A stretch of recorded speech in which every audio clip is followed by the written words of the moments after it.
mahadsan tahay waa sida agaasimaha guud iyo agaasimo liibaan u sheegeen maanta xaruntan aan xariga ka jarnay waa runtii xarun aan ugu talagalnay in bulshada laga wacyigeliyo dhanka online-ka ama isticmaalka social media dhalinyarada Soomaaliyeed waa boqolkiiba 70 iyo in ka badan iyagana waxay u baahan yihiin warbaahinta casriga ah bacdama ay maalin walba si casriyoobayso in habkii aan u shaqayn jirnay wax ka bedelno oo hab casriyaysan oo ummadda bulshada lagu gaarsiinayo warka dawladda iyo shacabka sidii la isugu xiri lahaa sidii dhalinyarada loo tusi lahaa dawladdu inay ka wanaagsan tahay wax walba ha noqoto dhankii amniga sidii qayb uga qaadan lahaayeen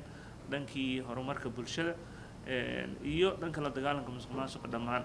annaga ka dawlad ahaan dawladda federaalka waxaa ka go'an in la abuuro jawi oo la isku xiro bulshada iyo dawladda tanna waa qaybta ugu muhiimsan oo isleenahay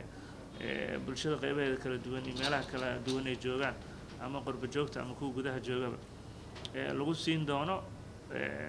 dawladda iyo waxqabadkeeda horumarka ay ka sameynayso dhanka amniga iyo sidii dhalinyarada looga wacyigelin lahaa arrimaha amni darrada inay wax bartaan inay horumarkooda qayb ka qaataan marka runtii waa digital outreach waxa loo yaqaano tubta toosanna waxay tahay waa af Soomaaliya ku habboonaa